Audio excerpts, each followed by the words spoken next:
Tekken Bowling League is a non-profit, non-professional league created for entertainment purposes only. The events or storylines that occur in these videos are fan fiction and are in no way canon to the actual Tekken franchise.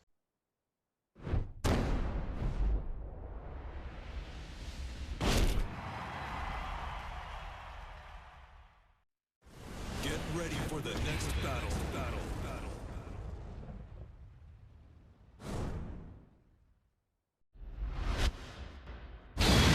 And we are officially back, everybody, with Season 2 of Tekken Bowling League, as we will have the Stooges take on the expansion team, the Superheroes. This is exciting to me. I hope you guys are going to enjoy this. We got Fang Wei, who is the draft pick for the Stooges, will be starting us off, facing Leo Clayson. And Fang Wei's first ever ball thrown as a league player was a strike. So, quite a debut so far. Comes out with a strike. That's what they drafted him for. And now we'll see if Leo can answer right back with their first ever career ball being thrown right now. We're gonna do a little hop, let it roll, and they will miss the 5. It actually looked like Fangs was gonna miss the 5, but a pin rolled into it. Leo not quite as fortunate on their throw, but maybe, just maybe, they can get a spare to start off their career. Not bad either. So great for both of them. Great start. And back to Fang. You know how it goes. You get a strike, the lights dim, the music intensifies, puts the pressure on the player, and oh, that looked like it was about to be back-to-back strikes, but 9-pin decided to rob him of that opening to his career. That's okay. This should be a fairly routine pickup for a player like him, and that's exactly what they saw when they drafted him. That kind of precision, pinpoint accuracy. He's got great balance, can throw the ball exactly where he wants it. He might be a force this year, or this season. And now Leo will, it kind of curves on them a little bit at the end. They'll get a picket fence. We'll see if they can pick that one up. Frame 2, second throw. So real quick, I'm going to take this chance to discuss this. Well, first, let's mention here, Leo just got their first ever overcharge. I believe every bowler does it at least once. So, let's get it out of the way early in the career, as Fang, this time, will miss the 5-pin. But what I was going to say is, I'm sure you've seen the off-season episode, but if you have not, just to reiterate the rules a little bit, some teams have 3 players now, some have 4. It is a double elimination gauntlet type of tournament. It is not a win in advance bracket anymore. So that means every player on the team will get an opportunity this season. So you will get to see everyone who's in the league this time around. We decided to make those changes after poor Steve didn't get a chance to bowl last season, and he did get a chance in an exhibition game against Oscar. If you haven't checked that out, pretty exciting. Go check that one out. If not, you'll see him the next time you see the Stooges, or maybe later in this episode, depending what they want to do, or if they can. We shall see. As Fang Wei with another 9. Let's head back to the court here, discussing that, or the lanes, I should say. He got a strike, and then he got 3 9s in a row. So, and then we'll get a spare right here. Lots of opportunity left out on the lane that he could have capitalized on, but still a pretty good start to his career. You know, you got a strike, spare, open 9, and then a spare. And then we got Leo with a spare and back-to-back open frames, and another just not hit. They got a split there. I think they've been getting picket fences and some splits, and now they got another one. They did have that one overcharged foul as well. And oh, had the right idea there, but not the right line. If that had just clipped that pin, it probably would have kicked into the other one and got him a spare. Didn't happen, so that is 3 straight open frames, and we'll see if Fang can end his streak of 9s, and this time it's going to be an 8, barring a spare pickup. Player 1, frame 5, second throw. So he's going to line up. He's going to let it go, and he's going to miss unless it kicks. Nope. Didn't hit where he needed it to, and this 5-pin looks to continue its winning streak against our players. So next up is Leo, scooting over, aiming for the middle, trying to make sure that 5 does go down. Does get the 5, but also another split. Player 2, frame 5, second throw. And we'll scoot over, and it looks promising, just off the mark by a hair. That is the second time they've done that. Just a great, like they knew what they were going for, but didn't quite hit the mark they were aiming. And that will be 4 straight open frames for Leo. And, oh, we had a little bit of wiggle at the end there, but the 7 decided to stay standing upright in the end. So Fang, robbed of yet another strike, still playing a pretty good game. You know, you got strike, spare. Oh, and he's going to try the classic down the sideline, and the gutter claims another victim. That is the hardest ball to do in bowling, and so many players try to do it. They could just go across the lane. I don't understand why. Maybe it's a pride thing, but for some reason players just try to hug that gutter and clip the pin rather than just going across the lane and hitting it that way. So Fang is our newest victim to that strategy. Meanwhile, back over here to Leo, they get a nice spare. So let's take a look at the scorecard real quick. We have an 84 for Fang, and Leo is sitting at a 47, but sitting on a spare, and Fang just got another strike. That might have just pulled him away. I don't know if Leo can catch up now. At this point, it's gonna take something special. Player 2. But we are only in the 7th frame. There is time. As we've seen quite often, you never know what can happen, and Leo robbed of a strike this time as the 9-pin went untouched. Frame 7, second throw. So now second ball, they're concentrating, lining it up. They're gonna let it go. It looks good, looks promising, looks like a spare to me. That pin went in the gutter, but doesn't matter. That's a spare. Gives the thumbs up, walks back to the bench. Player 1. Here we go. 8, Lights are dimmed. Fang for another strike opportunity. Looks good, and somehow that pin went completely untouched despite the explosion that happened when the ball impacted. And he's gonna try that tactic again and again, miss. You know, sometimes you miss it the first time, you want to do it again, and you try to overcompensate for the gutter and end up rolling it the wrong way. It ends up curving outward, and that's not going to work either. So now back to Leo, and now Leo will get their first strike of the game and career.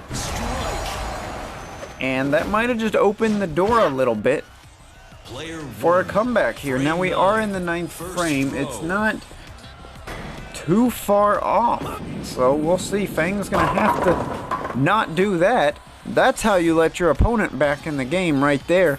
4 pins still standing. Now if he picks up the spare, you know, that's that might hurt Leo's chances a bit. And oh, that was beautiful. He does just that. Hits the pin, just topples the other one over like dominoes. Well done. Frame 9. And now the pressure's on, the lights are dimmed for Leo. Can they capitalize after their first ever strike? And wait a minute. They're walking back to the bench. I'm not sure what's happening. We're going to go to a commercial real quick.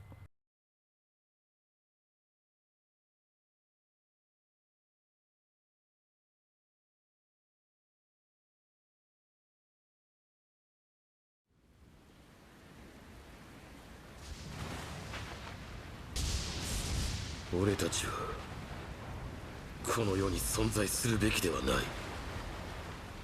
愚かだな、風間陣。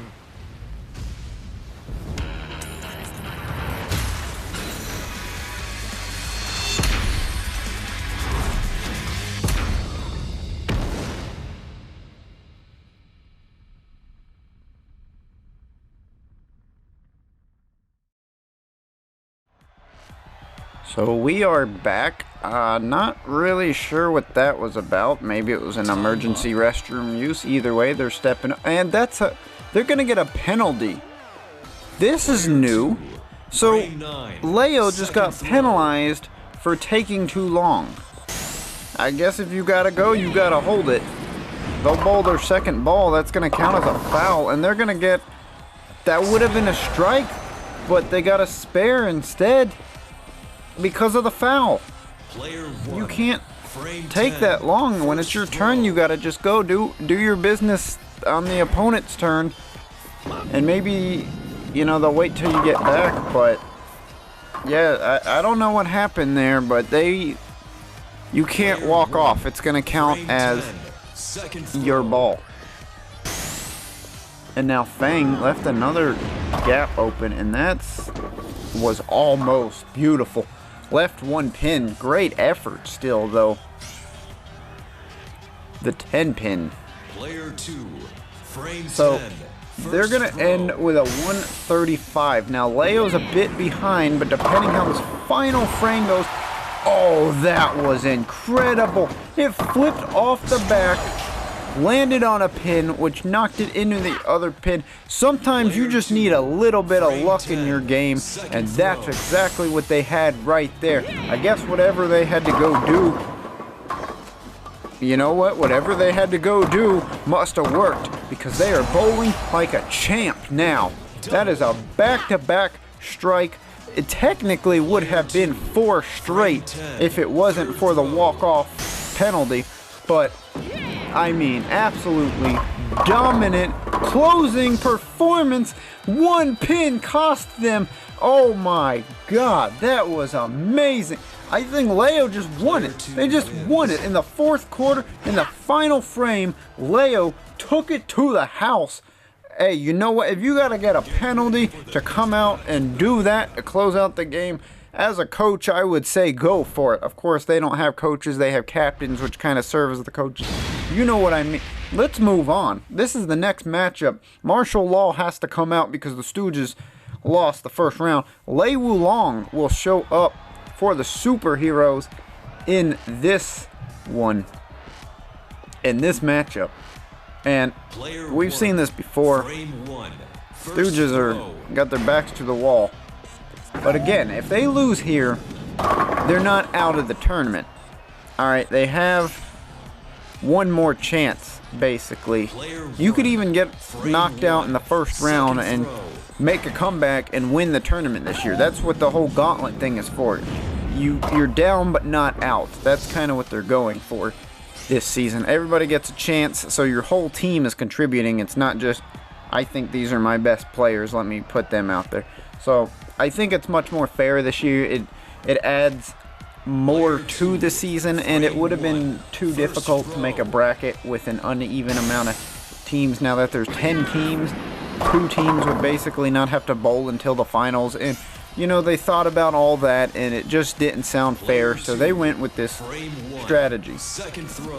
Now the 2 teams that did make the finals last year will not have to bowl in the first round.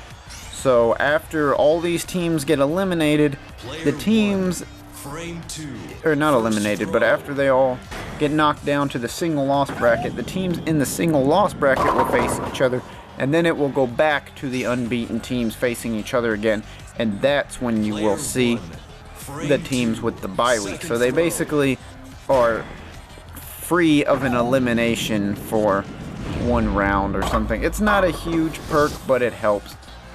Anyway, I'm getting off topic. Let's get back to the game here, as Martial Law has back-to-back 9s, and Lei Wulong also has a 9, followed by whatever this is going to be, a picket fence. So we'll see if he can pick that up. Player 2, frame 2, second throw. He is gonna let it go and gonna domino them. And that pin had a seizure at the end there, but we did get a spare out of that, so nice pickup.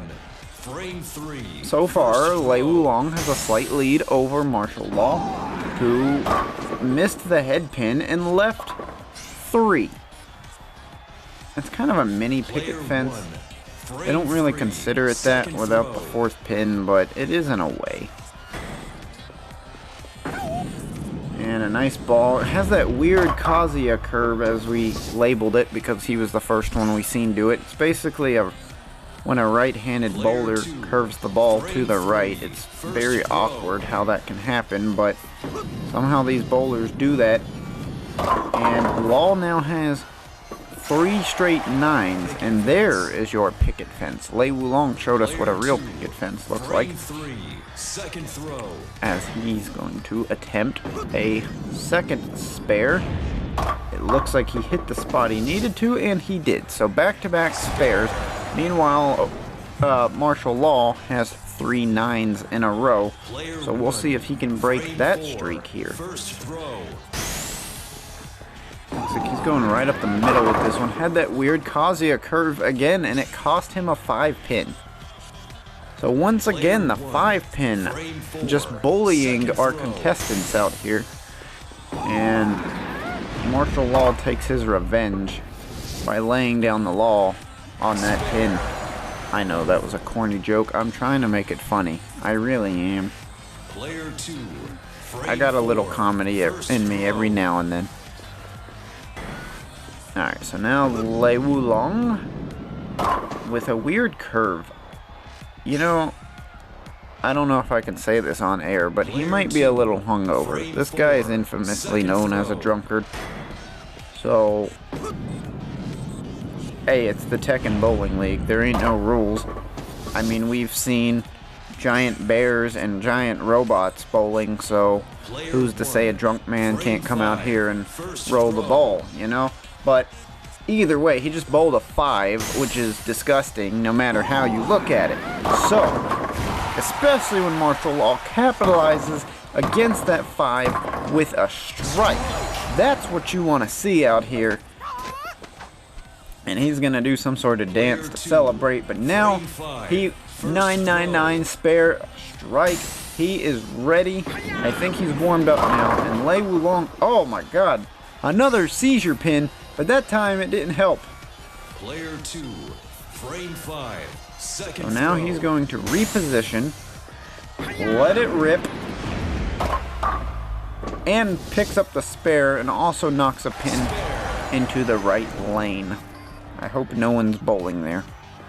Just kidding, they closed the lanes down for the tournament, so the only one active is the middle lane. And another strike by Martial Law. That is back-to-back. He is on fire now. And he will do his celebratory dance yet again. Moving on now to Lei Wulong. Can he get back on track? He's not even going to move. He's just going to walk right up, and he's going to get a strike. Oh, that was like the Armor King Classic right there. Had that slight little weird Kazuya turn at the end, but at the right moment. And that was well done for a strike. He just put himself back in the game. Law trying to stay ahead, and I'm not even sure how to explain what happened there. He ended up with a split. It looked like he hit his spot, but just not the same results as the prior 2 rolls. And this one, he's going to try to field goal it. And great effort, but just slightly too far to the right, so it'll knock down the majority, but the 5 pin will strike again. So now Lei Wulong with the lights dimmed. Can he concentrate? He's gonna roll it, and that is back-to-back strikes for him. This is getting exciting. It is just back and forth between these two. It looked like Law was gonna take an early lead, but now Lei is starting to catch up after his back-to-back strikes. Can Law get back on the board here? Oh, that's an ugly ball. If you ever read the story about the ugly duckling, that's what that ball was right there. Second throw. And now he's going to let it rip. Can we get the spare? Oh, it clipped it just barely, and we will get that pickup. Martial Law with a spare. So he had 2 strikes. Player 2. Followed that with an open frame and then a spare. Lei Wulong is bowling for his 3rd strike. He does it. That is 3 straight. He's bringing home the turkey. It's Thanksgiving dinner at the Wulong family house. Turkey. Come on. Player 1. Frame 9. Now Martial Law starting to feel the pressure. He's going to bowl it up the middle. Has the speed, has the line, has the strike. Beautiful. He's going to put himself back on the map. He's saying, you're not pulling away with this victory. I got a team that's counting on me. We got to win right now. So he's got a 122 sitting on a strike. Lei Wulong is about to get 4. It's wiggling. No, it robs him. The 7 says no. Unlucky number 7. And he's going to attempt the impossible. Why do the players do this? It's driving me nuts. You can't, even he's mad. Why are you mad? You did it, bro. You can't roll it down the side. You go across the lane. Hey, you know, it's fine when you got your opponent doing stuff like this. Leaving the picket fence on the left side. Can Mr. Miyagi paint the fence right here and get the spare, though? Yes. Wax on, wax off. That's a spare. My references are just way out there today. I don't know what I'm doing. Anyway, we're gonna focus more back on the bowling aspect of things, and that is the ugliest final frame ball I think I have ever seen as an announcer for the Tekken Bowling League tournament. That was your final ball, and you're going to end like that. And then Lei Wulong is going to casually just shove the pins over and get another strike. I think he's won. I think the Stooges, yeah, he had a 150 sitting on a strike now. That's game over. So Lei Wulong just clutched it. Another ugly ball, but you know what? It doesn't matter at this point. He has already won, so that means the expansion team, the Superheroes, have just won their first ever game. First game played. They're 1-0. They're an undefeated expansion team. Way to start off. Meanwhile, the Stooges are still seeking their first victory after getting knocked out of the tournament first thing last season. And now this season they have already dropped down to the single loss bracket. So, not a good start to this season anyway. I hope you guys enjoyed this video. I think this was an exciting start to Season 2. And next week we should have an exciting matchup as well, as Team Iron Fist will take on the new look Team Stealth with Kunimitsu now at the helm as their new captain. I hope you guys are ready for that one. I'm excited. Hey, I'll see y'all when it drops. Take care. Have a good day.